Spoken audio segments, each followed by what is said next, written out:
Welcome to Energy Frontier, the Wyoming Landscape podcast, hosted by Dr. Erin Phillips, Director of Cross-Cutting Programs and Acting Senior Director of Research at the University of Wyoming School of Energy Resources.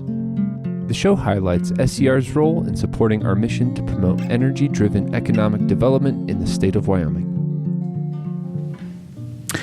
Greetings, listeners, and welcome to this episode of Energy Frontier, the Wyoming Landscape. Today we're sitting down with Christine Reed, the Director of Outreach for the School of Energy Resources. Christine's job is all about connection. She helps bridge the gap between university research and local communities, ensuring that everyone has a seat at the table when we talk about our energy future. Today we're talking about what it really takes to make complex science accessible and friendly for everyone. We'll dive into how her team supports students and faculty and research staff, their wonderful partnership with the Science Initiative to bring hands-on learning into early childhood classrooms, and how they're sparking a love for science in the next generation. It's a fantastic conversation about community, education, and the people behind the scenes, bringing the sciences to the forefront. Welcome, Christine. Thanks for having me. Let's start with having you tell us about yourself and your journey to the School of Energy Resources. Great. Well, I grew up here in Laramie. Laramie is my hometown, so I am a Wyoming native. Love being from Wyoming. So I graduated from Laramie High School, came to the University of Wyoming for my undergraduate degree program in international studies. And then having a degree in international studies, I thought I should maybe use it. So I moved abroad to the United Kingdom, where I went to the University of Liverpool for my master's degree in international law.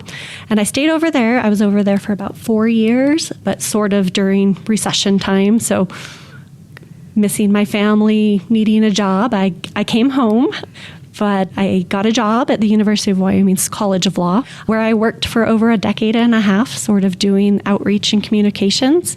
It was really great because it sort of utilized all my skills, even though I wasn't in communications or anything like that. But I had a deep interest in law, and turns out I'm really good at telling stories of all of our people. So was over there for, like I said, a decade and a half. When the opportunity sort of came up to come over to the School of Energy Resources, I really jumped at that opportunity, and that really stems from having worked with some incredible people over in the College of Law, Professor Tara Getty, Professor Temple Stolinger. So we have some really phenomenal energy and natural resources faculty all across campus.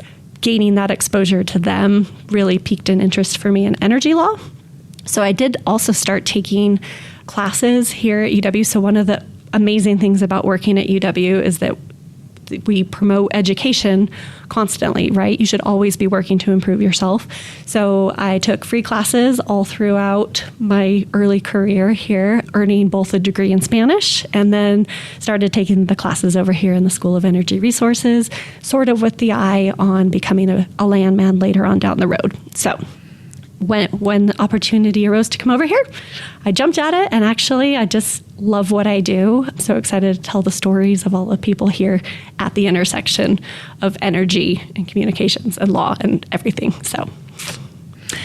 And I understand that you were the first graduate with SER's Land Administration Certificate. Yes, that is correct. So actually all those classes that I took early on, once our program was created, it turns out I had satisfied all of those requirements of that certificate. So yes, I am the proud first graduate with our Land Administration Certificate, which just goes to show you that continuing education throughout your career is a wise choice.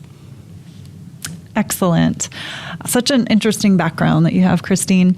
So when people think about the School of Energy Resources, they usually picture laboratories, engineers, and complex data. Why is a dedicated outreach strategy just as critical to the mission as the science itself? So when the School of Energy Resources was started, and I'm sure it's come up in prior episodes of this podcast, it was actually created through a legislative statute, Wyoming Statute 21-17-117, if you're interested in looking that up. But in it, it sort of outlines three major objectives, one of which is to create a nationally competitive education for undergraduate and graduate programs. A second sort of pillar of that is to conduct Wyoming energy-related research. And then third is to provide outreach to different stakeholders on all of the things that are being conducted here in the School of Energy Resources. So being a statutorily outlined pillar is pretty important. And so it's really important that we have a dedicated strategy for that. So we have a lot of different stakeholders that we're trying to communicate with, and they're all equally important. So if we're not doing that in any sort of intentional way, then we're going to fail at that. And so that's why it's important. I would also say that everyone here, the main thing I hear when I talk to people at SER is that they feel like they're making a difference.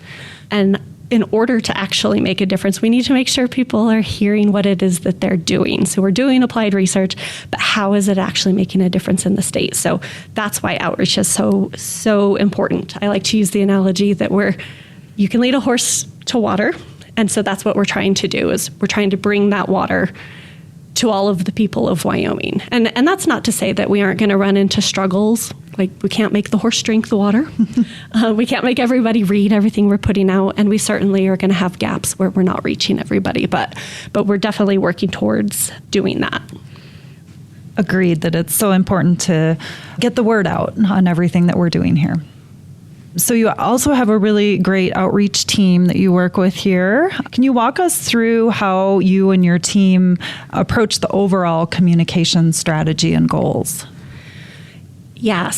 So as you mentioned, my team's incredible. We are small but mighty. There are actually only 3 of us working in outreach at the School of Energy Resources. So there's myself. We have Sabrina Summerfield, who is probably the most brilliant graphic designer I have ever met in my entire life, just wildly talented.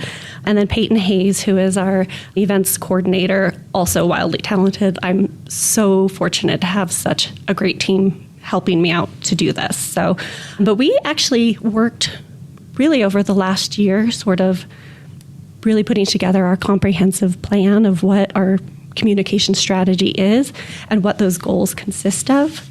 So I can kind of walk you through. There are basically like 6 main areas that we try to address. So one of the big things we want to do is enhance our brand of visibility and our reputation. We certainly want to strengthen our stakeholder engagement and also promote energy literacy across the state, and that obviously comes up at varied levels. We're also here to support our student recruitment and our academic program and enrollment. Another thing that's sort of taken for granted is that we need to have really good internal communications as well. And so that consists of, working across SER and making sure everybody knows what everyone's working on, but also internal to UW. So we're one of, I think 8 colleges. And it's really important that we're able to have collaborative relationships across UW and get everybody involved in what we can possibly do to contribute to our overall mission as well. We also support our research programs, and sometimes that looks like specific milestones on projects, getting out in the community to talk about them, but also talking about the work that they're producing inside those research projects. And then something that I kind of am really excited about talking about that nobody really realizes from outreach, because it's very public facing, right, is that we are actually sort of the historians and keepers of the memories of what's going on inside of our research and our work. So, all of the stories that we're telling are creating a long history of what we're putting out and producing. We also work on all of our annual reports. That comes out of my outreach team, as well as supporting our governance board, the Energy Resources Council. So I would say really, really important, both out in the community, but really important behind the scenes as well. So beyond the goals that we have, we also need to have key strategies of how we're accomplishing what that plan looks like. And so we tend to prescribe to a content-first approach. So making sure that we are sharing the news that's actually occurring inside of SER. And we do that in various ways through, social media. We have a blog. We work with our institutional communications to put out press releases on really notable work coming out of UW. We also have this incredible podcast, which my team works really hard behind the scenes to work on the logistics of this. So a little funny for me to be on this side of the microphone. But I think this is a really great tool to get out into the community. We also put on a lot of events. So again, I mentioned Peyton does a lot of that work, and we put on a lot of different kinds of events. So we have a lot of, high profile conferences where we can bring in all sorts of speakers with varying expertise. We also like to get out into the community and also into the schools. So all of that requires a lot of logistics on the ground. And then, of course, probably the biggest place that we're visible is our website. And so my team is also managing that. All right. Well, you're working at so many different levels, and we really appreciate all you do. And yeah, your team is really the inspiration behind this podcast. So we really appreciate that too. So your episode title today is The Human Element of Energy. What does that phrase mean to you in the context of your daily work? So actually, my favorite thing to say about my job is that I have the best job at SER because I get to brag about what everybody else does. And, I think people are typically reluctant to maybe talk about their own work, or very humble, certainly. So it's my job to really shine the limelight on them and showcase what it is that they're doing. And I think that's both on a professional level, so we're talking about the work that they're actually producing, but also on a personal level. I think people are more productive and happier in their jobs if they feel appreciated and recognized for the work they're putting in. So we work really hard to try to showcase that. And at the end of the day, it's always the people that you work with that you're going to remember. So we want to make sure that they feel the love.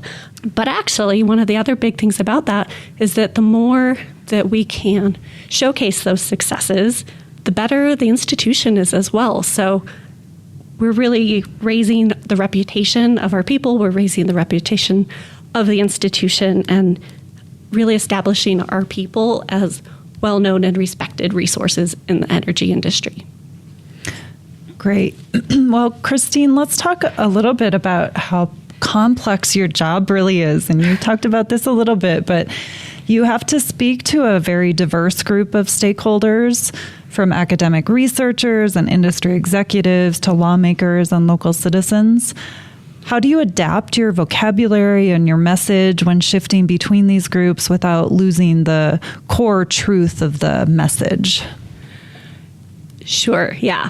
That's a big part of the job. And I'm going to fall back on, I have a degree in Spanish. So I like to use those skills that I have and think about how I can adapt them to my actual professional life. So what we're doing is translating, right? We're translating from a scientific language into everyday language that people can understand. And I think we just need to identify which groups that we're talking to and speak in a way that they can understand. And I think that even just starts at a very basic level of, like, we write the press releases, right? So we just want to make sure that people see what we're doing and then have the ability to go deeper into it if they want, or their literacy allows them to. So you would read the article, for example, that we talked about. It's also important to show that we actually don't have all of the answers when we're speaking to all of these various stakeholders, and that we need to defer to the experts. And so just establishing ourselves as a good resource of where to go and who to talk to about specific topics is also really important. Mm-hmm. So important to know who your audience is. So, Christine, what do you think is the biggest misconception the general public has about the current state of energy innovation, and how do you work to correct that? Yeah, that one's tricky. So I would say the biggest misconception that I think people have is that energy is politically driven. It's not. And actually, the thing that we talk about when we go into the schools is that energy is just a basic necessity. It's something that is really taken for granted, right? We walk into a room and the lights go on. We drive our cars. We have all of this at our fingertips, and there is a huge connection between energy and quality of life. And so in terms of innovation, I think it's felt a little bit more politically motivated recently, and I think that that's not true, right? So I think we know that we need to have reliable energy and constant and affordable energy, and innovation's always kind of going on no matter what sort of administration is in power. And I think that's always just simply driven by the need to have it. And so, we try to steer clear of this administration wants this or this administration wants that.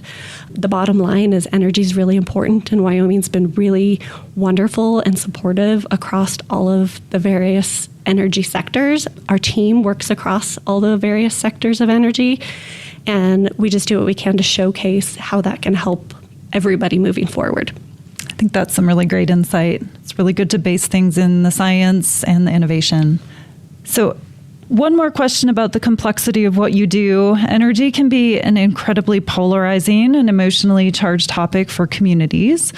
How do you approach conversations where people might have strong pre-existing anxieties or skepticism? Sure, yeah, and we run into that a lot, and sometimes it really takes you aback that you're like, wow, that's what people think. And so I think the biggest advice I can offer there, and what my team tries to do, is we just stick to the facts, right?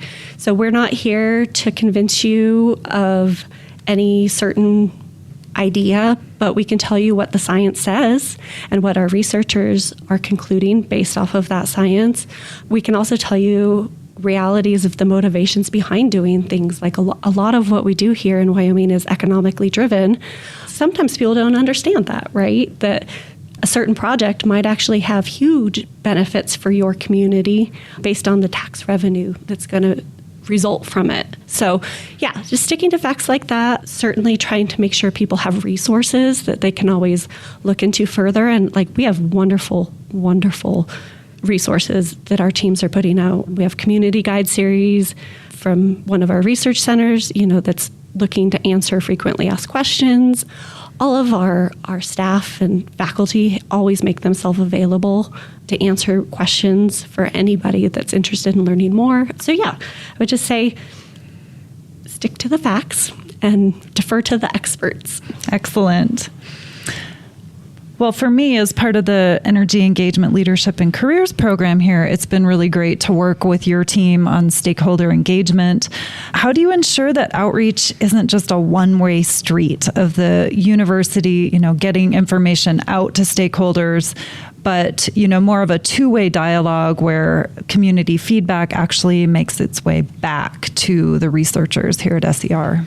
Yes, and like you said, we rely heavily on the Energy ELK Education, Leadership, and Careers Center here.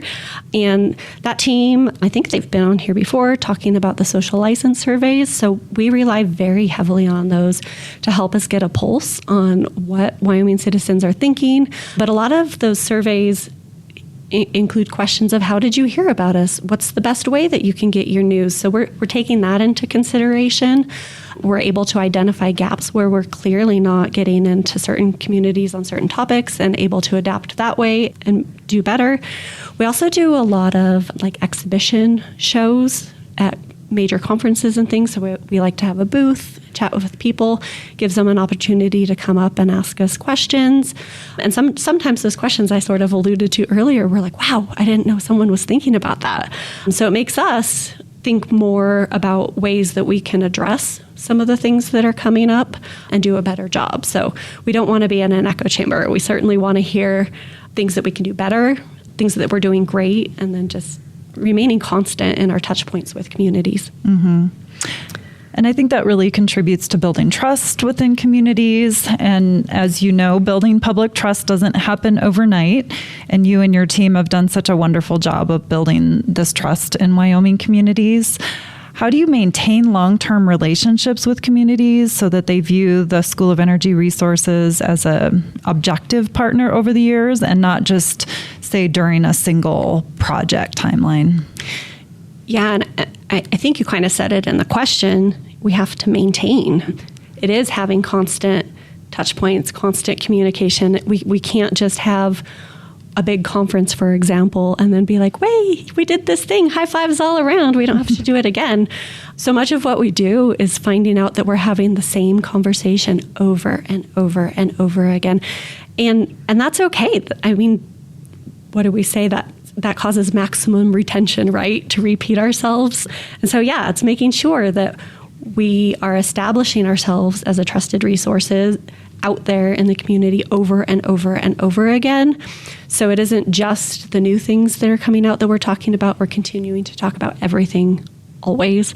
And it's hard. We're a big state. We have a lot of counties, a lot of small communities. And so sometimes, we go places and it might be just a few people in the room, but I always feel like that's worth it because if one person comes away knowing something they didn't know about energy, then when we started, then we're doing our jobs. Definitely. Well, you're also very involved with the education and academic components at SER, and outreach isn't just external facing, it also loops back to support academic programs. How does your outreach team work directly to lift up and support the students, faculty, and academic research happening inside SER? Yeah, so as we talked about in the beginning, academics are an equally important pillar of what we're doing to the research and the outreach. And outreach is really serving both research and education here at the university. And so sort of the same things, like we want to bring people in, get them excited about energy. So recruiting new students, we want to recruit students from across campus to let them know that there's a place for them in the energy industry as well that they may not have thought about. And I think that just makes our state a lot more successful to have more touch points in energy. But we also do the same things. Like we want to highlight our students and the successes that they're having. So my team spends as much time sort of focusing on our students as we do on everybody else, right? So as a great example, we just highlighted the great Norway study abroad course that was conducted by the Energy L group and academics and partnerships. So, it's really great to highlight what our students are doing and the impacts that they can have. And I think in turn that really helps them in their careers down the road as well. Yeah, for sure. Well, looking towards early education, that's really where the spark begins. Why is it so crucial for the School of Energy Resources to get into communities and engage children in early elementary or middle school before they've even begun to think about a career path? So I'll use myself as an example. I grew up here in Albany County. There isn't a lot of energy development in this county. So to be honest, growing up, I didn't have a great concept of how important the energy industry actually was to Wyoming. I think, we all looked at Gillette and knew that they were a big school and that was about the extent of it. We knew that was the energy money and we didn't have it here. And in hindsight, I feel like I really was left out and left behind a little bit in my education because energy wasn't on my mind as a potential career opportunity, and whether that be in STEM or any other field, honestly. It wasn't until I left the country, circled back, and came back to Wyoming that I was like, wow, energy not only is really, really important to our state, but it's also really interesting and fun. And so I try to keep that in mind when we're going out into the communities. Not all of the counties here in Wyoming have the same exposure, but they do benefit from energy in the same sort of way. And so I just want to make sure that everybody is getting that same sort of introduction at an early age. Mm-hmm. Well, you also mentioned your partnerships across the UW campus, and you've partnered with the Science Initiative to bring these concepts to life. How did that partnership form, and how does combining forces help both programs reach further into Wyoming communities?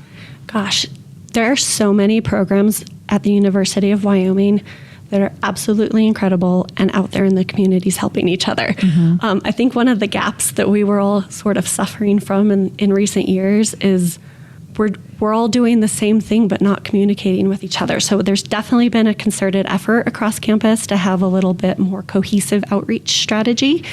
And the Science Initiative is a really great example of that. Why would we go out and do the same thing and reinvent the wheel over and over again if somebody else is already doing it for us and can organize the rest of us to join in? And so I'm super grateful to the Science Initiative. They've created some incredible outreach opportunities with the STEM Roadshow, of which we are a partner. They do all the organization. It makes it really easy for my team to just jump on all of those different events and get out in the state, but also showcasing what we're doing. Extension is another great example of folks that are out there in the communities, and it's just a matter of how can we participate in what you're doing rather than try to step on your toes and do the same thing. So really, really important program. brings us not only diverse populations inside the schools, but also across the communities. They've had community days where people have come in that we've participated in. They've had senior days that we've participated in. Funny story, I actually participated in one of their senior Saturdays and thought I was going into a room full of high school seniors. So I was so prepared to recruit them to our program. Yes, you should come study at the SER. It turns out it was senior citizens who were absolutely delightful. They were probably one of the most engaged groups I have ever encountered. Had so much fun, but also they're really important too, because they're a wonderful group of people that are sometimes, I think, feel a little left behind amidst all of this innovation. So we had really great conversations, and these are people that are still voting, right? It's really important that they're continuing education as well and knowing what we're doing. So really, really fun opportunities through that partnership. Yeah, that's wonderful.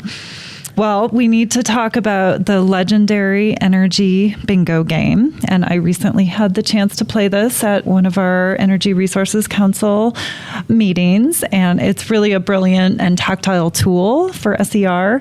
Can you tell us how Energy Bingo came to be and why gamifying things like Wyoming's natural resources and energy technologies works so well at breaking down those barriers and getting people talking? Sure. Yeah. So this started again on sort of that STEM roadshow that we do in partnership with the Science Initiative. We had a previous activity that involved sort of making an activity wheel and coloring it in. And we sort of realized some of these activities that we had were very limited in terms of the age demographic we were targeting. Once we got into the older kids, they either completed it really, really quickly, and then we were like, ooh, what do we do with the rest of this time? Or two, they were bored by it. They didn't feel like they were learning anything. So Energy Bingo really came about as a way to get a lot of information into a brief window of time. We have to travel with minimal supplies, so that's important too. So our boards are reusable. We just have the balls. And then we adapted different sets of questions to different age groups. So we have a really, really basic level for little kids. It's paired with a photo, so it's very easy. We have some really basic questions. We have some intermediate questions, assuming that people have different energy literacies, maybe in communities or in age groups. And then we have our advanced questions, which you alluded to. We played with our Energy Resources Council, and it's a lot of fun. I think bingo is really accessible to everyone, so you don't have to learn anything new. And at the end of the day, our competitive spirits come out, and across all demographics. And I've seen this from the little kids all the way up to the adults. Everyone starts out sort of like, oh, okay, yeah, check the box. By the end, it gets animated and people want to win a bingo. So it's really fun. It also allows us to sort of take breaks and interject some lessons on things. So for example, we were up in Big Piney, and some of our questions they're not just energy, right? It might be mining or things like that. We were talking about Trona, and a lot of the kids up there hadn't even heard what Trona was. So it gives us an opportunity to be like, here's the answer to the question, and let me tell you a little bit about this. So if they come away, again, knowing one thing more than they knew when they started, we feel like it's a win. Yeah, it was a lot of fun. And it was a good opportunity for me to check my energy literacy too. So, all right, Christine, well, you've touched on this a little bit, but how does the public's perspective on energy vary from county to county in Wyoming? And how does your team use these local insights to craft your outreach priorities and engagement methods? Yeah, I think we definitely sort of talked about that. And as I said before, growing up in Albany County, I had no concept of energy. So I think it allows us to adapt as we go in, sort of knowing that ahead of time, what we're going to talk about.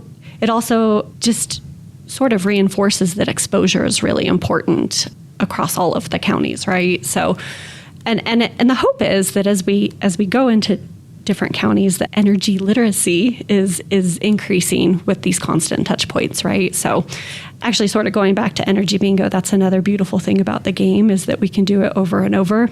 And the hope is people will start getting the answers right because they will have increased their literacy when they see us again. So Okay, well, as we wrap up here, I want to return to your career path and ask for some career advice for those listeners out there. We often talk about the technical roles here at SER, but a thriving energy economy also needs great communicators, coordinators, and planners. What would you say to the non-scientists out there who want to use their unique skills to make an impact in the energy sector? This is actually one of my most favorite things about energy and about my job. I am in the energy field now, if you will, without any sort of STEM background, but I'm using the skills that I have from my education and realizing that there is a place for everybody inside the energy industry, and that includes our social scientists, our marketers and outreach people, our accountants and finance folks, economists, law. Energy encompasses everything. And I think that that's been one of the most exciting things when we're talking to students or even trying to recruit students is there's a place for you in this field.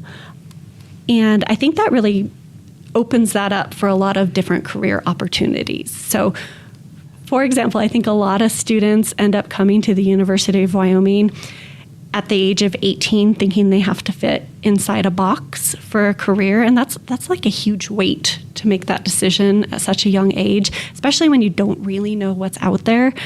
And so I love the idea that energy is this really broad box that everything else can fit into. And so I think if you sort of take that view coming into your education, there are a lot more doors open to you later on in your career. Mm-hmm. Yeah, truly multidisciplinary space. Well, Christine, you have an insider's view on this podcast, so you know what comes next for our closing question. Please tell us about your favorite place in Wyoming or your favorite thing to do in Wyoming. So I'm going to change it a little bit, and I'm going to just tell you my favorite thing about Wyoming, which unsurprisingly in this episode is its people. I think the people of Wyoming are a very unique breed. We're so incredibly genuine and kind. I think people from Wyoming are going to be the first there to help you in any sort of situation. They're certainly the reason I came back to the States after living abroad. I also think there's some exclusivity in being from Wyoming and the people of Wyoming that I just absolutely adore. It's sort of like being left-handed, right? When you meet another person from Wyoming, you're bonded.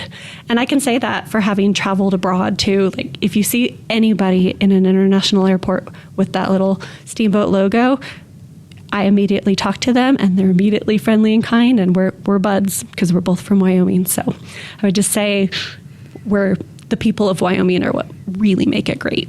All right. It's a good club to be in. Yeah. Well, Christine, thanks so much for being on the podcast today, and thanks for all you do. Thank you.